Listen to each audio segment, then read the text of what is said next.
Okay, according to my watch, it's 7 o'clock on the 31st of March 2021. I think we should proceed to commence this meeting of the Development Management Committee of East Herts District Council. This meeting is being conducted virtually, and as we have done for all our virtual meetings, I'm just going to begin by reading out some formal wording. The local authorities and police and crime panels, coronavirus, flexibility of local authority and police and crime panel meetings, England and Wales, regulations 2020, came into force on Saturday, the 4th of April 2020, to enable councils to hold remote committee meetings during the COVID-19 pandemic period. This was to ensure local authorities could conduct business during this current public health emergency. This meeting of the Development Management Committee is being held remotely under these regulations via the Zoom application and is being recorded and live streamed on YouTube. So with that introduction, if I can firstly say that for those of you who may be watching this evening on YouTube, we appreciate it very much. This is an important committee. We have important applications on the agenda this evening, and it's great that you're sufficiently engaged and show sufficient interest to join us through YouTube this evening. Thank you very much indeed. What I'm going to do now is just not least for the benefit of those watching this on YouTube, is just to run through who you can see on the screen and where we all fit in. The important thing to appreciate about this evening's committee is that the members of the committee, who are the people who will be making the decisions this evening, are councillors, but there are other people in the on the screen in front of you this evening. One of those is another councillor who is not a member of a committee, but has an involvement in the area in which this committee works.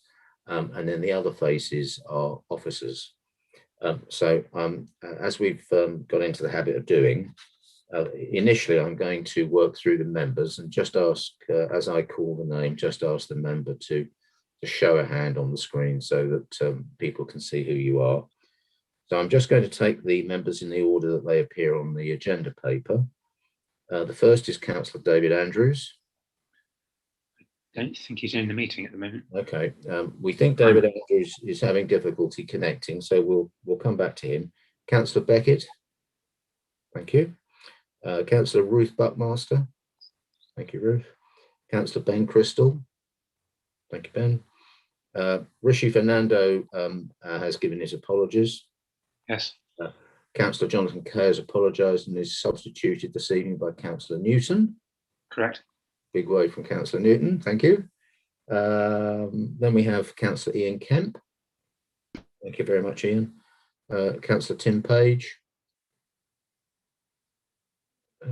Sorry, this is my fault. I'm not you haven't got you on my screen. Thank you, Tim, very much indeed. Thank you. Councillor Carolyn Redfern. Thank you very much. Councillor Peter Ruffles. Thank you, Peter. Councillor Tony Stowe. Tony is the vice chairman of this committee, and my name is Bob Deering, and I'm the chairman. The councillor on the screen who is not a member of the committee is the portfolio holder for the portfolio that includes this committee, and that's Councillor Jan Goodeve. Thank you very much, Jan. And then the remaining people that you can see on the screen are officers, and I'll just take you through them as I see them on the screen. So we have Peter Mannings, who I think is Democratic Services. That's right, isn't it, Peter? Yeah. David Snell as a planning officer. Paul Courtine, who's legal officer.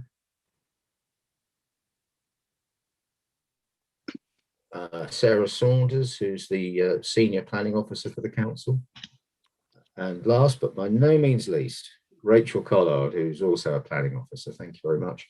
And then for absolute completeness, if you are watching on YouTube, you'll see the name Stephen King. Stephen is an East Herts Council officer, and he's in effect running the IT side of the show tonight. Without him, we are nothing. But he's very modest and he's keeping himself in the background. So thank you all very much for that. Moving then on to the agenda. Item 1 on the agenda is apologies. I think I've touched on those, but I don't know whether, Peter, if you want to go through those formally. Councillor Fernando has apologised. He won't be here tonight. Councillor Kay has got a substitute arranged for him. That's Sally Newton. Thank you very much indeed. Still no David Andrews, so he's not here. So yeah.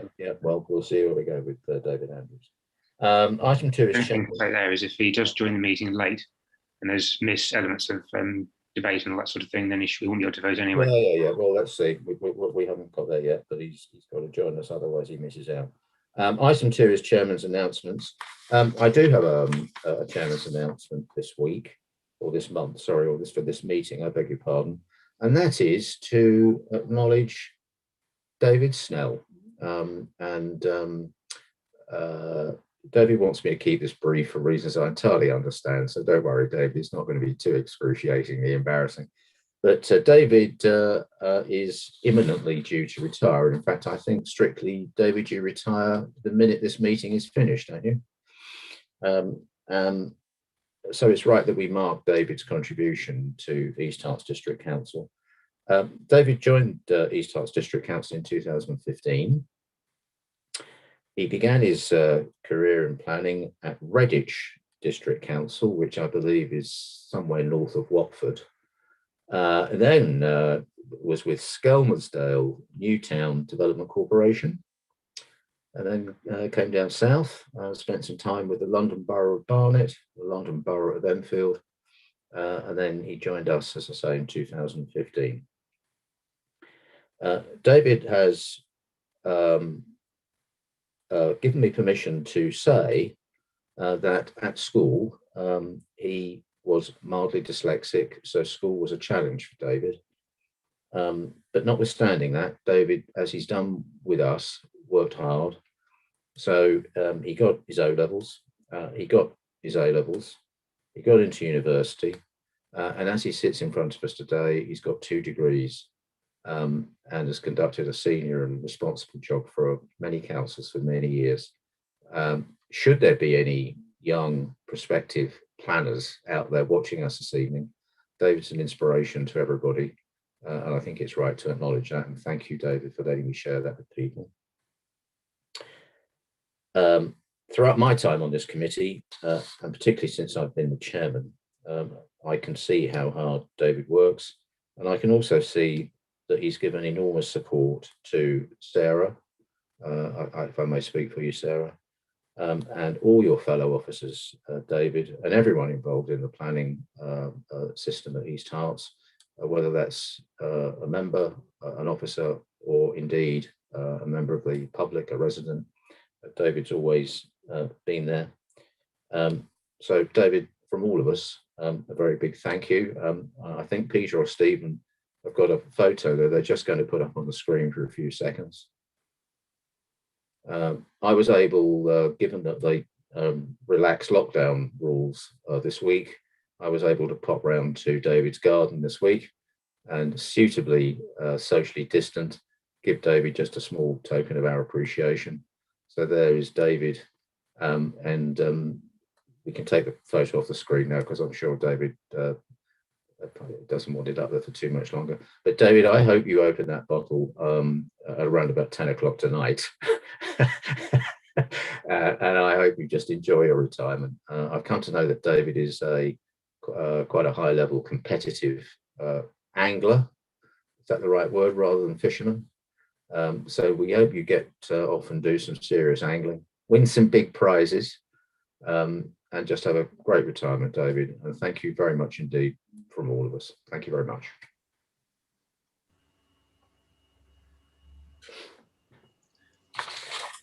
Can I respond, Chairman? You may indeed, David. Thank you. Thank you very much for your kind words. I'll be brief. It's been a pleasure. Pause. comedian's pause most of the time. And I wish the committee well in their future deliberations. Your remarks are much appreciated. Thank you. Thank you very much indeed, David. Okay, we move on now then. Item 3 on the agenda is declarations of interest. If anybody has an interest, they should declare. Councillor Ruffles. Thank you, Chairman. I do have an interest. It's to do with item 5A. As a member of this council, I sat for a number of months on the Hartford Theatre Board, and I've sought advice before coming to this meeting from officers and a guidance about the distinction between the two roles. And I've been advised that it's clearly not a DPI, a declarable pecuniary interest, and that I should advise you, as I'm doing now, of that position that has run in tandem but is distinct. And so I intend to take part in the debate if I feel I should, and to vote. Thank you very much, Peter. I'm not seeing any more hands. Just for the benefit of the viewing public again, item 5A is an application that's made by East Herts District Council in relation to Hartford Theatre.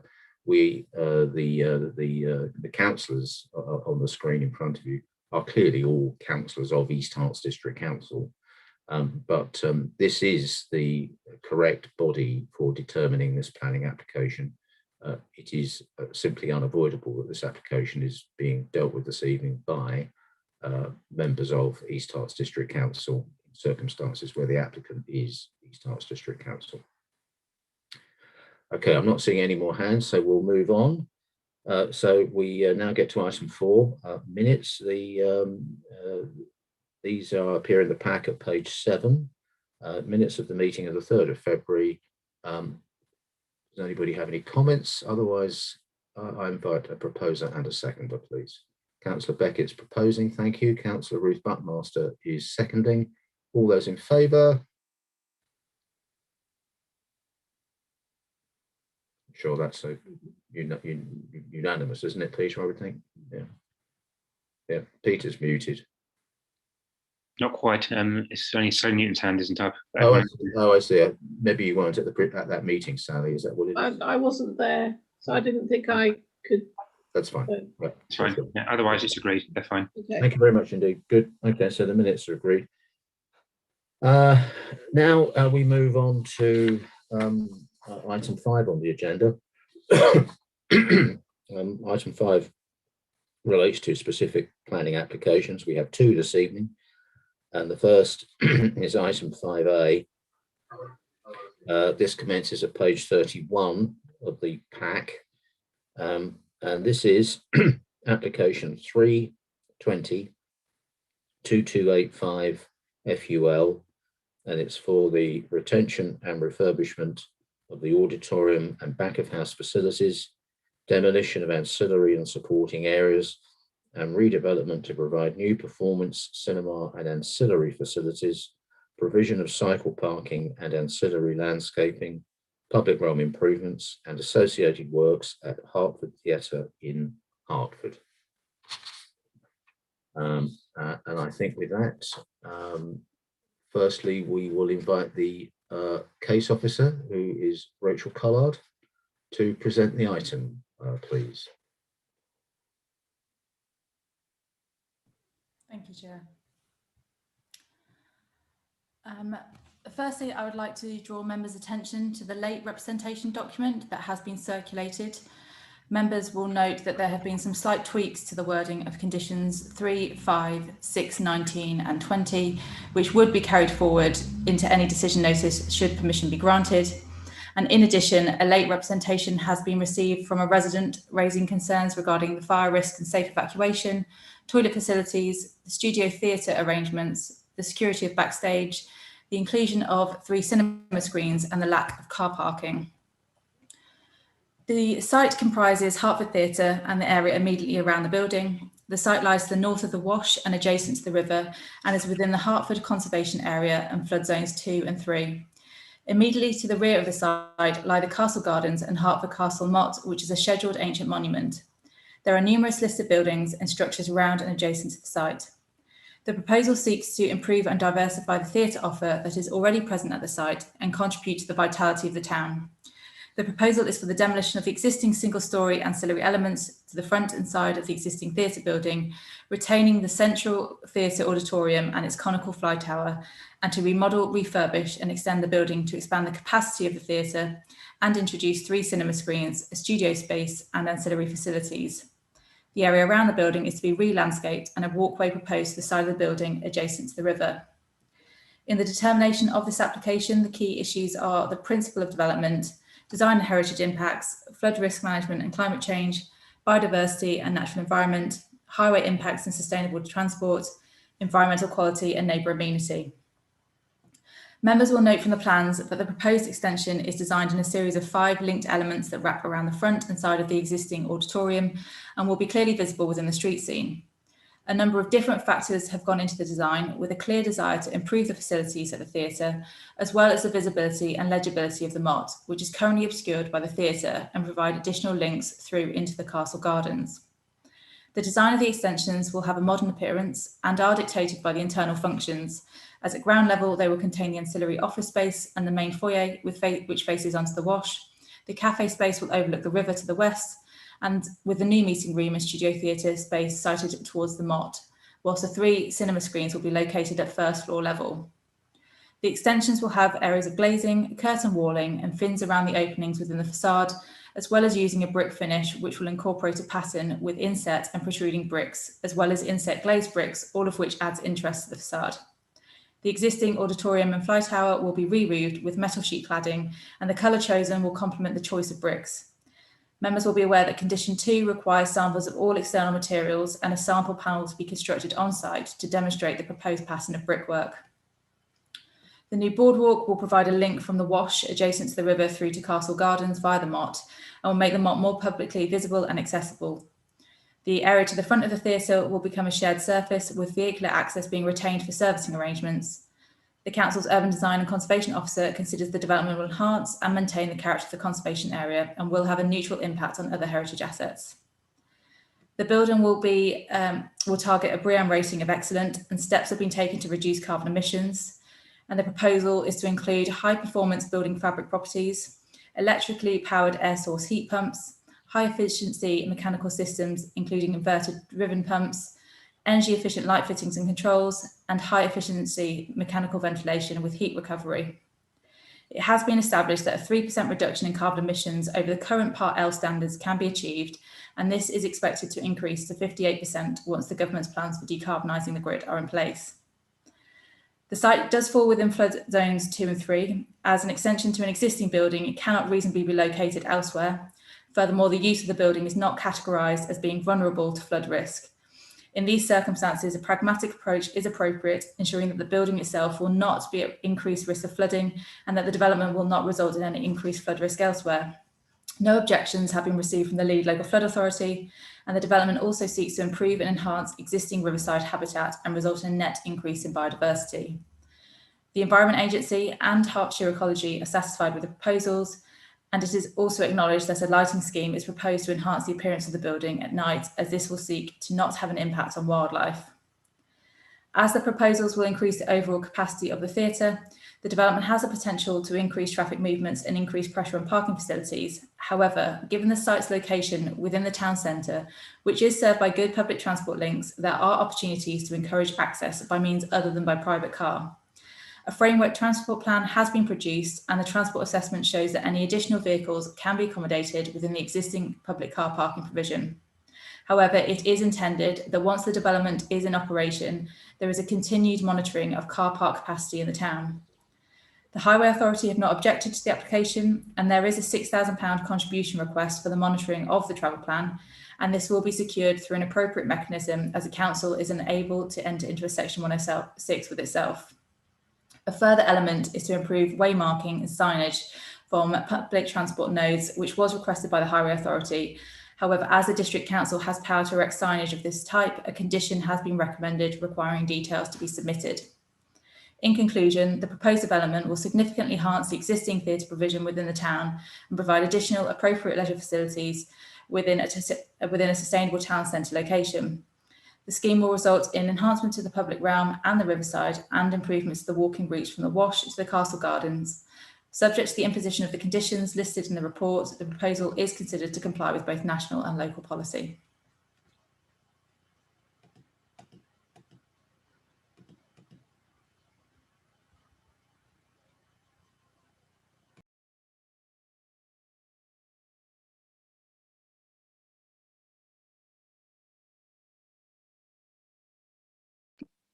Sorry, I was muted. We now move to public speakers. We have two speakers in relation to this item. One is a speaker against and one is a speaker for. Each of the speakers will get 3 minutes. They will not get more than 3 minutes. They will be cut off at 3 minutes.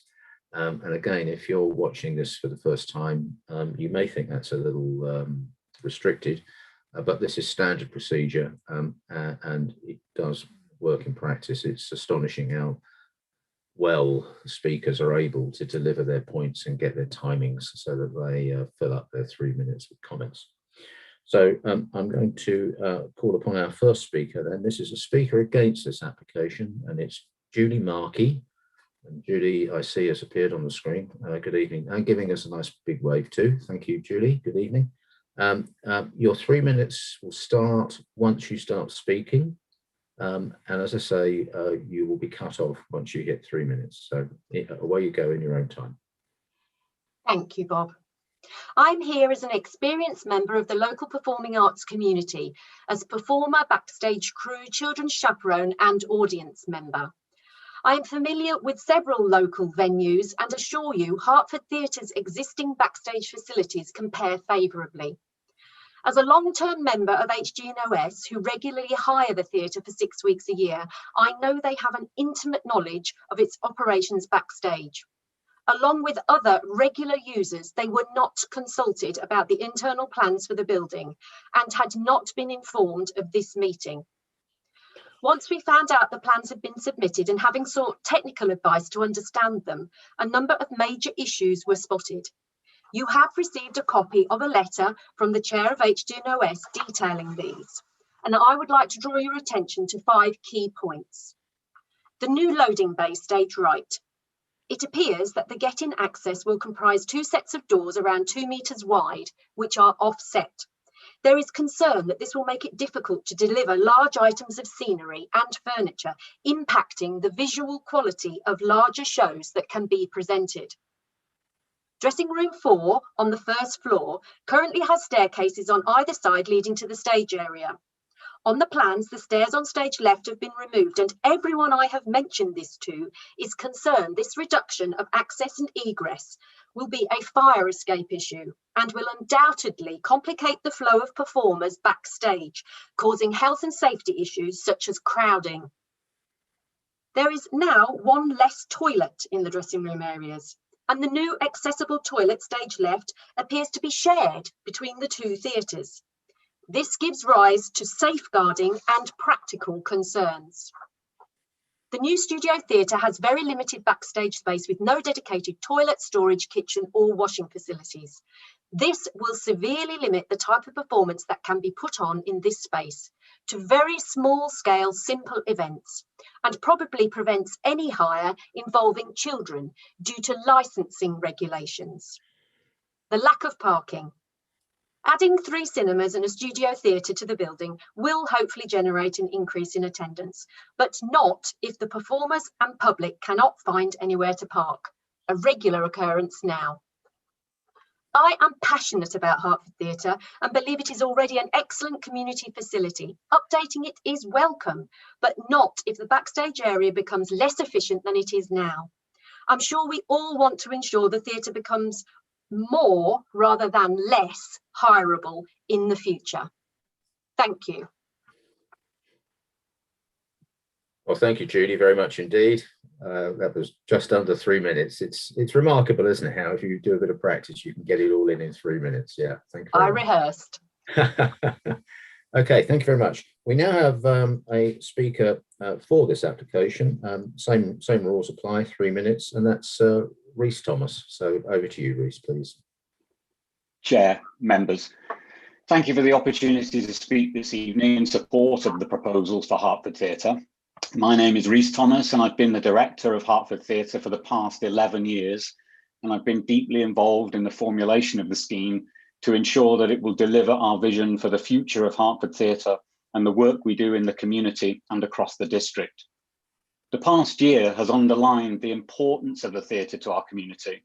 Whilst the pandemic restricted our ability to welcome people into the building, the delivery of a programme of digital and lockdown activity helped us to keep in touch with our audiences, and we're delighted they engaged so positively with us at such a difficult time. The proposals that are before you now embody the next step in the community's use of the building and clearly indicate how we can provide an even better venue for more people to enjoy more of the time. The proposed cinema screens will allow us to enhance and diversify Hartford's economy. Improvements to the main auditorium and back of house facilities, enabling full disabled access and increasing capacity, will resolve the significant operational deficiencies we face when presenting shows, enabling us to support a wider range of theatrical productions and ultimately become self-sustaining. We acknowledge that we're unable to provide any new car parking facilities due to the physical limitations of the site. However, our aim is to promote sustainable modes of transport and encourage our visitors to support other businesses in the town centre.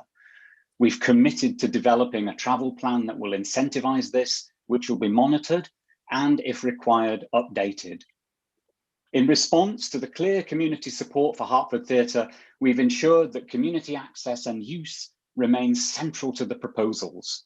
A new flexible studio space and 2 community rooms will give increased opportunities for creative activity, and the new Riverside Cafe will provide an informal meeting place outside of performance times. But our work hasn't just focused on the internal use of the building, but also on how we can better respond to our surroundings, providing opportunities for visitors and the local community to enjoy the River Lee, to understand the story of the Castle Motte, and to experience the wider heritage and educational benefits.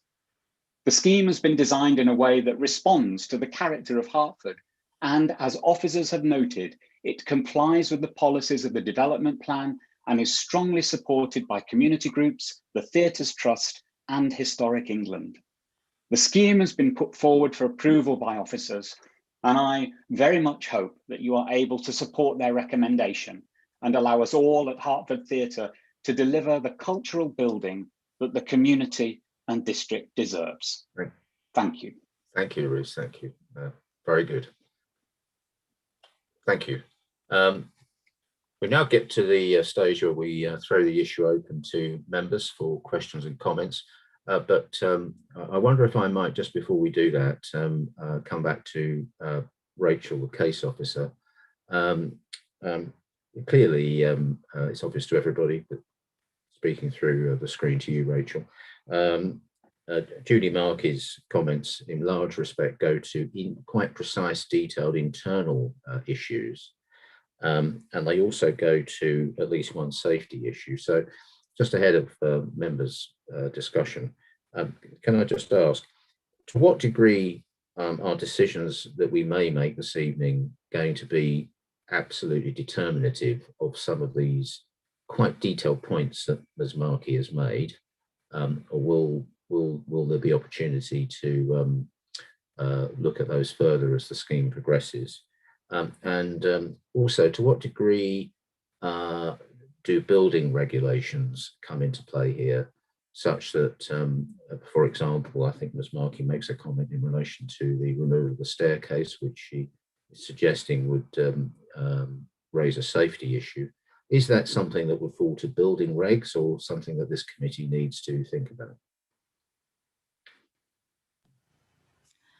Thank you. So I have sought some clarification from the applicant in relation to certain aspects of this nature. So in relation to sort of building regulations, the fire and safety regulations, so it's understood that the plans have been formulated alongside a fire safety consultant, and I think that has been set out in the late representations. I think I provided some comments there. So they're confident that it does meet the necessary requirements, and that that was discussed prior to them removing the second staircase from the back of house area. Of course, if permission is granted, the application would still need to go through the formal sort of building regulations and building control side of things. So those aspects would be looked at further at that point in time. In relation to some of the more sort of specific issues to do with toilet facilities, the internal arrangements of the building, that is ultimately a commercial decision. My understanding is that, again, it's been formulated alongside the needs and the future needs that the theatre is trying to provide for people that want to go to the theatre and use it. From a planning perspective, anything sort of internal could potentially alter at a point in time. It's really the external appearance of the building that is kind of what we're looking at, but clearly the internal arrangements, we would expect to work as well. Okay, thank you. Well, we may come back to that. I don't want to delay members' questions any further. So, members, do you have questions, comments, observations? Goodness. Oh, well, I'm glad somebody wants to talk to me. So I've got a hand coming up from Ruth Buckmaster. I thought I saw a second hand somewhere, but no. Yes, Carolyn Redfern. So, and Ian Kemp. So we'll take you in that order, please. So it's Councillor Buckmaster, Councillor Redfern, and then Ian Kemp. Thank you, Chair. Thank you very much. I think obviously, a lot of work has been gone into this design and the plans, and I can appreciate the concern over the safeguarding issues with the toilets. I looked at that, and I was also concerned that there was only 2 toilets in the basement and then only 2 toilets on the ground floor, and I was concerned about that. So, it was good to hear Rachel's comment that could be looked at in building consent and be whether that's in line with the regulations.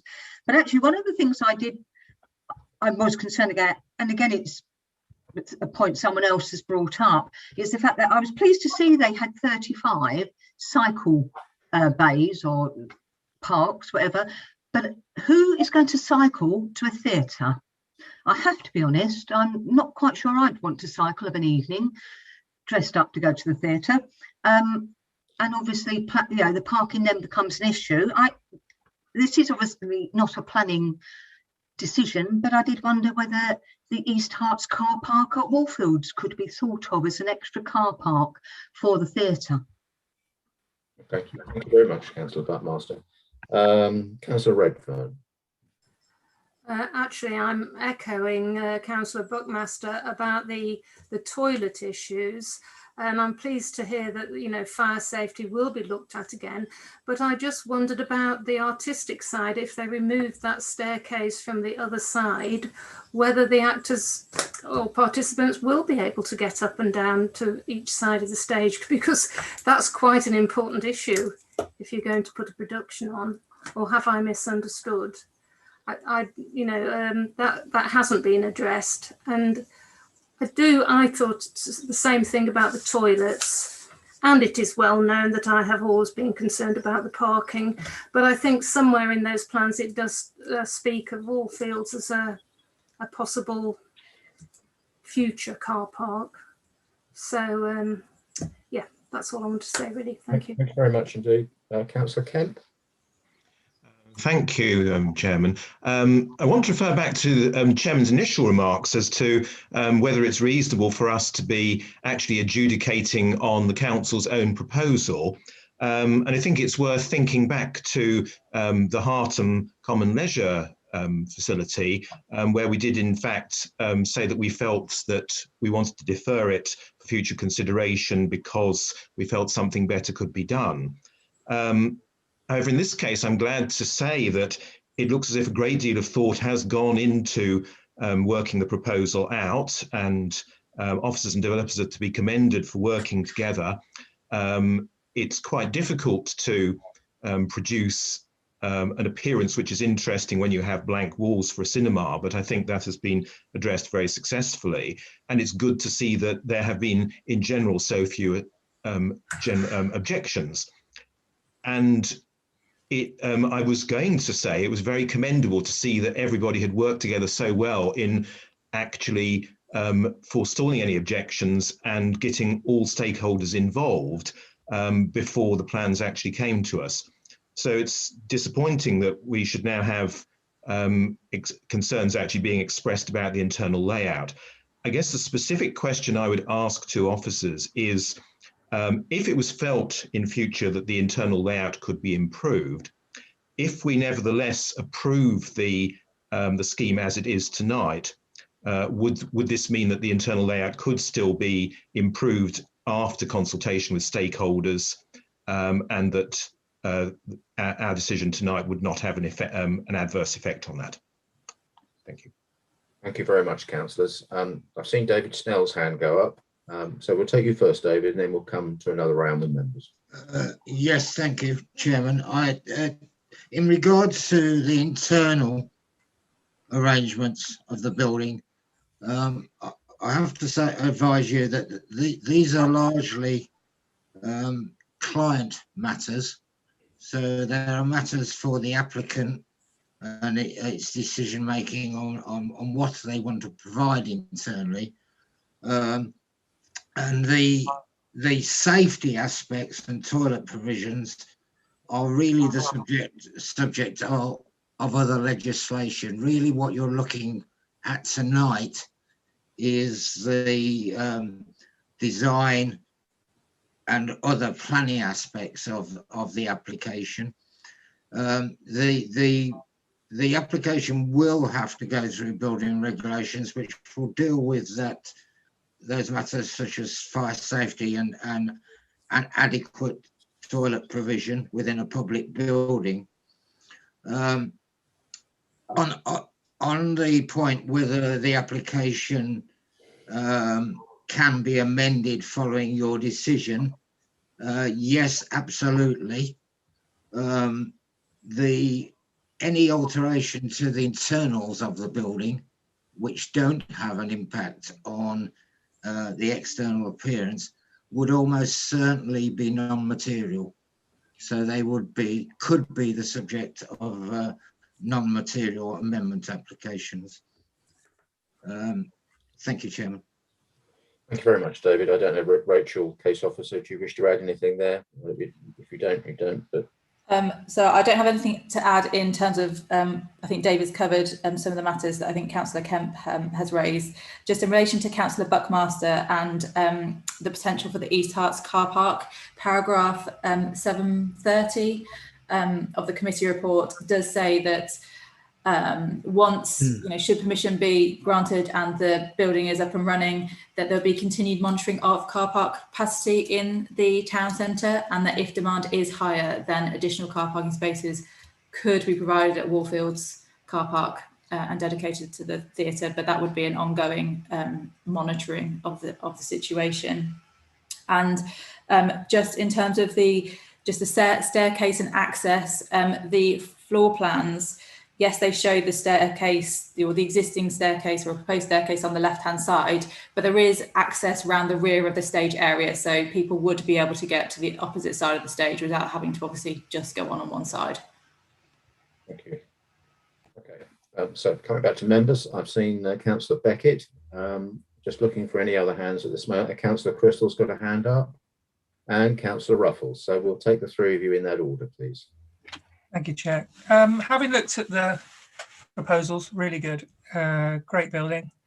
I know some people may look at the 3% increase in efficiency over building regs and consider that to be quite low, but given the existing building and the size of the auditorium, I think it's quite laudable to achieve that. One concern I do have, or at least a comment, having looked at the site plans overall, and forgive me if I've missed it, but given that we don't have any disabled parking on site, I wondered whether it might have been quite appropriate for to have had a set down position for people who may not be able to walk the 800 metres from a car park to the site. Thank you very much, Terence. Who we got next? I think it was Councillor Crystal, wasn't it? Thank you, Chair. I do share other comments, the concerns of other councillors about the internal arrangements, but I hear what the officers have said.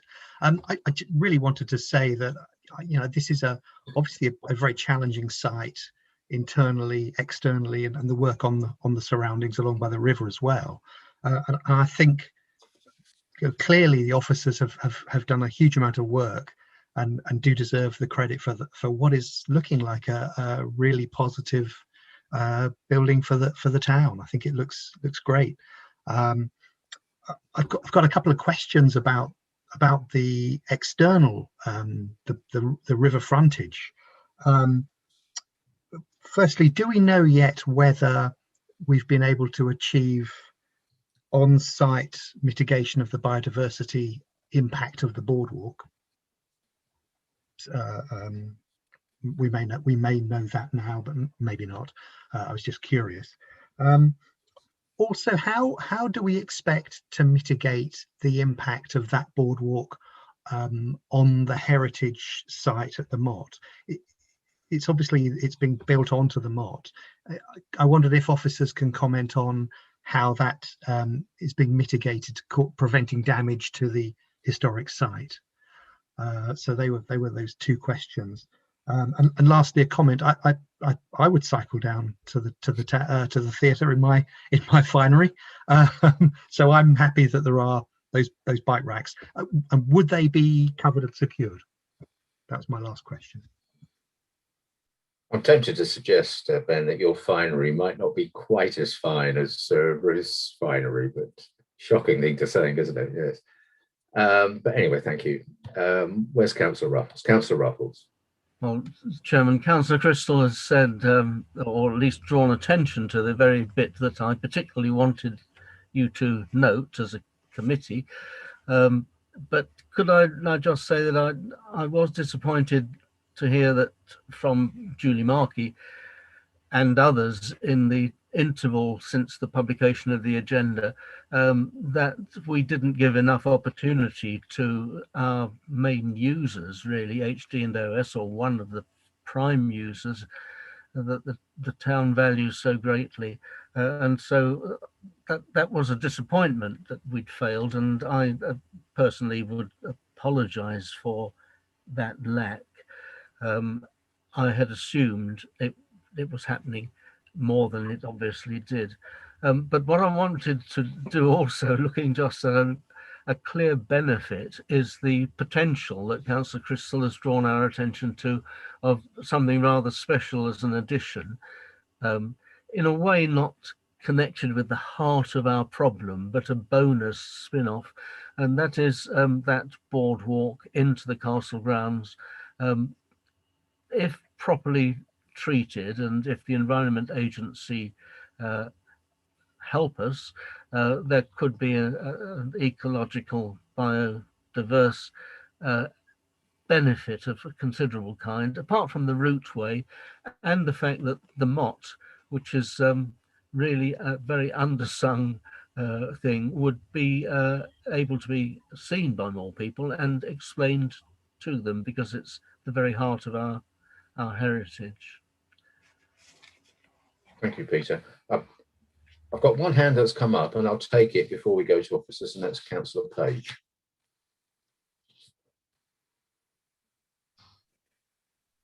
Thank you, Chairman. There's a couple of things I'd like to say. First of all, I'm very impressed by the how the theatre design has been integrated into the historic environment. A great deal of work has been done on surveying the buildings and the immediate environment, and I think there has been a very impressive answer. But there are two parts, two things on the report that do slightly worry me. not so much as a planning issue, but as a communication with residents. And the first one is to be found on the, I think it's on page 31 of the agenda, where the recommendation is given. Well, if you read the 2 paragraphs of the recommendation, I don't think that they are particularly engaging, informative or transparent with residents who may seek to look at the report. I think a very simple recommendation that the project is approved is far preferable than talking about mechanisms to get it started. And secondly, in terms of protecting residents, I'm very concerned with the construction management plan.